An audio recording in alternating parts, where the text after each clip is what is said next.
ಮಾಲೂರು ಅಂದ್ರೆ ಜನ ಹೆದರ್ಕೊಳ್ತಾರೆ. ಯಾವ ದಿಕ್ಕಲ್ಲಿ ನೋಡಿದ್ರು ಕೂಡ ಗುಂಡಿಗಳು. ಸಾವಿರಾರು ಕೋಟಿ ರೂಪಾಯಿ ನಾನು ತಂದಿದ್ದೀನಿ ಅನುದಾನ ಅಂತ ಹೇಳ್ತಾರೆ. ಆ ಬಂದಿರತಕ್ಕಂತ ಅನುದಾನ ಯಾವ್ದಕ್ಕೆ ವಿನಿಯೋಗ ಆಯ್ತು ಅನ್ನೋದು ಯಾರಿಗೂ ಗೊತ್ತಿಲ್ಲ.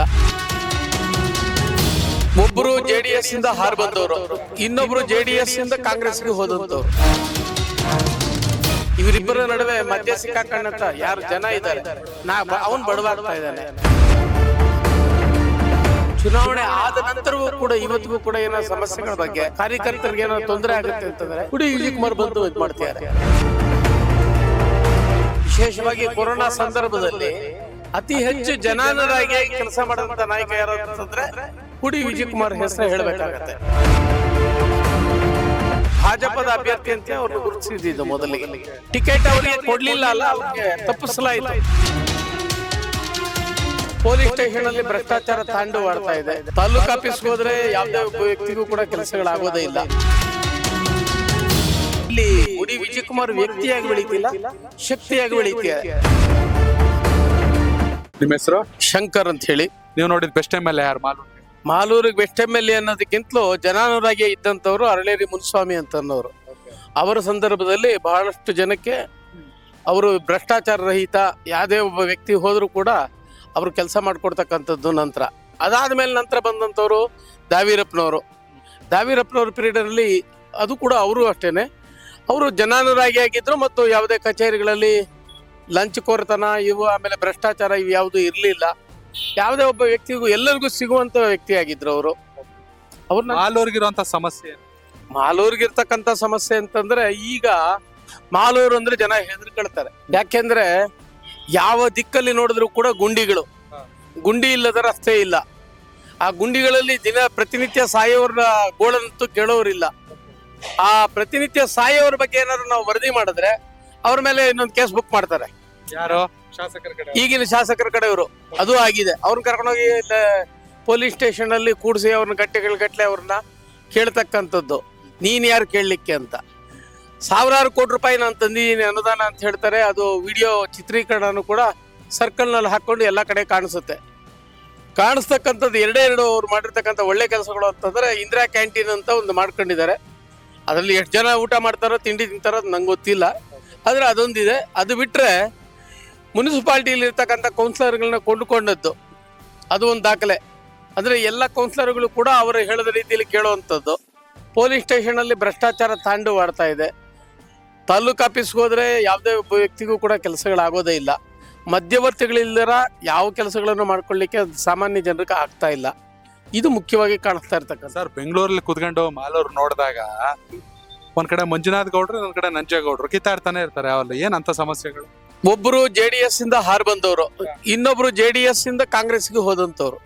ಇಬ್ರದು ಒಂದೇ ಮೂಲ ಹಾಗನ್ಕೊಂಡ್ರೆ. ಆಮೇಲೆ ಕಾಂಗ್ರೆಸ್ಗೆ ಬಂದ ನಂತರ ಇವರು ಕಾಂಗ್ರೆಸ್ ನಾನ್ ಬೆಳೆಸ್ತೆ ಅಂತ ಇವ್ರು ಹೇಳ್ತಾರೆ, ಇವ್ರನ್ನ ನಾನ್ ಕರ್ಕೊಂಬಂದೆ ಅಂತ ಹೇಳ್ತಾರೆ. ಯಾರು ಕರ್ಕೊಂಬಂದ್ರೆ ಯಾರು ಇದು ಮಾಡಿದ್ರು ಗೊತ್ತಿಲ್ಲ. ಮಂಜುನಾಥ ಗೌಡರು ಇದ್ದಂಥ ಸಂದರ್ಭದಲ್ಲಿ ಒಂದಷ್ಟು ಒಳ್ಳೆ ಕೆಲಸಗಳು ಆಗಿದೆ.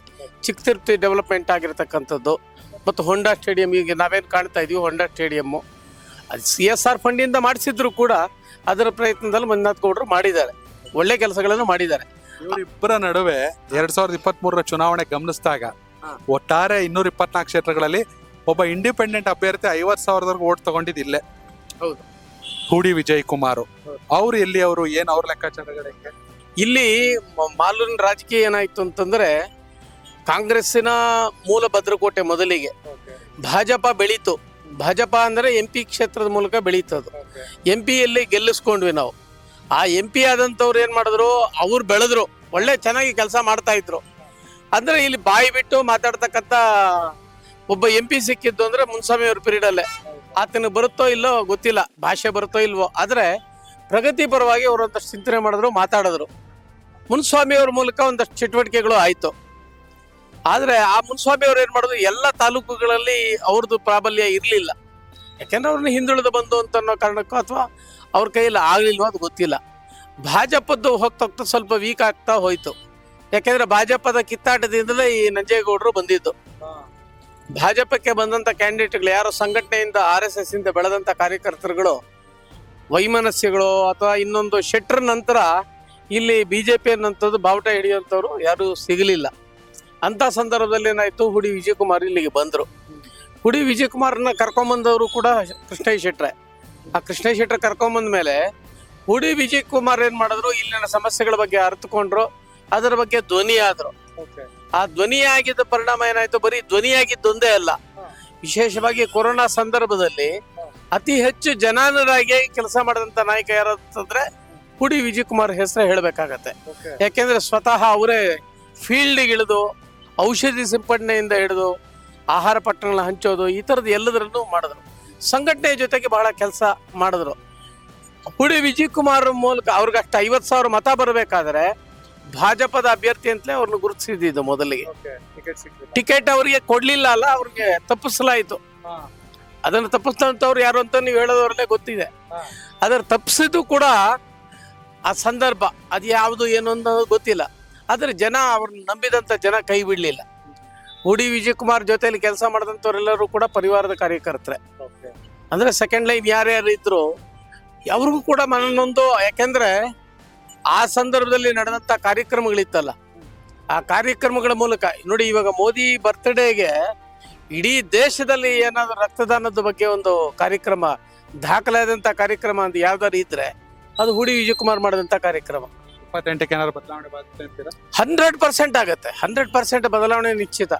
ಇವಾಗ ಅವ್ರಿಗೆ ಟಿಕೆಟ್ ಕೊಡದೆ ಹೋಗ್ಲಿ, ಅವರು ಗಳಿಸ್ತಕ್ಕಂಥದ್ದು ನಂತರ ನೋಡಿ, ಚುನಾವಣೆ ಆದ ನಂತರವೂ ಕೂಡ ಇವತ್ತಿಗೂ ಕೂಡ ಏನೋ ಸಮಸ್ಯೆಗಳ ಬಗ್ಗೆ ಕಾರ್ಯಕರ್ತರಿಗೆ ಏನೋ ತೊಂದರೆ ಆಗುತ್ತೆ ಅಂತಂದ್ರೆ ಹುಡಿ ವಿಜಯಕುಮಾರ್ ಬಂದು ಇದು ಮಾಡ್ತಿದ್ದಾರೆ.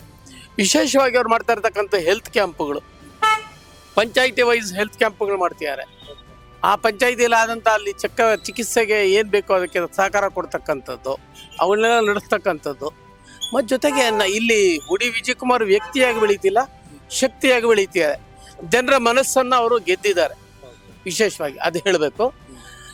ಚುನಾವಣೆಯಲ್ಲಿ ಸೋತಿದ್ದೊಂದು ಭಾಗ ಬಿಟ್ರೆ ಉಳಿದಂತೆ ಜನಗಳ ಜೊತೆಯಲ್ಲಿ ಇರ್ತಕ್ಕಂಥದ್ದು ಅವರೀಗ ಸಮಸ್ಯೆಗಳಲ್ಲಿ ಮುಳುಗಿರ್ತಕ್ಕಂಥ ಮಾಲೂರಿಗೆ ಮುಂದೆ ಯಾರಪ್ಪ MLA ಅಂತ ಕೇಳಿದ್ರೆ ಅವರು. ಆದರೆ ಜನನ ಮನಸ್ಸು ಒಂದೇ ರೀತಿ ಇರುತ್ತೆ ಅಂತಲೂ ಕೂಡ ಹೇಳಕ್ಕಾಗಲ್ಲ.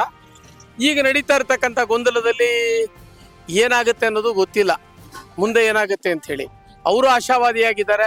ಅವ್ರನ್ನೇನ ಪ್ರಶ್ನೆ ಮಾಡಿದ್ರೆ ಏನ್ ಹೇಳ್ತಾರೆ, ಅವ್ರು ಹೇಳ್ತಾರೆ ನನಗೆ ಜನ 50,000 ಜನ ಓಟ್ ಕೊಟ್ಟಿದ್ದಾರೆ, ಅವ್ರ ಪರವಾಗಿ ನಾನು ಕೆಲಸ ಮಾಡ್ತೀನಿ ಅಂತ ಹೇಳ್ತಿದ್ದಾರೆ ಹೊರತು ನಾನು ಗೆಲ್ತೀನಿ ಅಂತ ಅವರೆಲ್ಲೂ ಹೇಳಿಲ್ಲ. ಅಂದ್ರೆ ಅವರ ಆಶಾವಾದ ಯಾವುದು, ಜನಗಳಿಗೆ ನಾನೇನೋ ಒಂದಷ್ಟು ಸೇವೆ ಮಾಡಬೇಕು ಅನ್ನೋಂಥದ್ದು ಅವರ ಮುಖ್ಯವಾದ ಅಭಿಪ್ರಾಯ. ಇವರಿಬ್ಬರದು ಇರ್ತಕ್ಕಂಥದ್ದು ನಾನು ಮೇಲೂ ನೀನ್ ಮೇಲೂ ಅಂತ ಅನ್ಕೊಂಡು ಇವರಿಬ್ಬರ ನಡುವೆ ಮಧ್ಯೆ ಸಿಕ್ಕಾಕೊಂಡಂತ ಯಾರು ಜನ ಇದ್ದಾರೆ, ಅವನ್ ಬಡವಾಗ್ತಾ ಇದ್ದಾನೆ. ಸಮಸ್ಯೆಗಳು ದಿನದಿಂದ ದಿನಕ್ಕೆ ಉಲ್ಬಣ ಆಗ್ತಾ ಇದೆ. ಕಸ ಇರ್ಬೋದು, ಆ ಕಡೆ ಮುನ್ಸಿಪಾಲ್ಟಿ ಇರ್ಬೋದು, ಇವ್ರು ತಂದಂತ ಅನುದಾನಗಳಿರ್ಬೋದು, ಯಾವುದೂ ಕೂಡ ಸದ್ವಿನಿಯೋಗ ಆಗಿದೆ ಅಂತ ಯಾರು ಹೇಳೋದಕ್ಕೆ ರೆಡಿ ಇಲ್ಲ.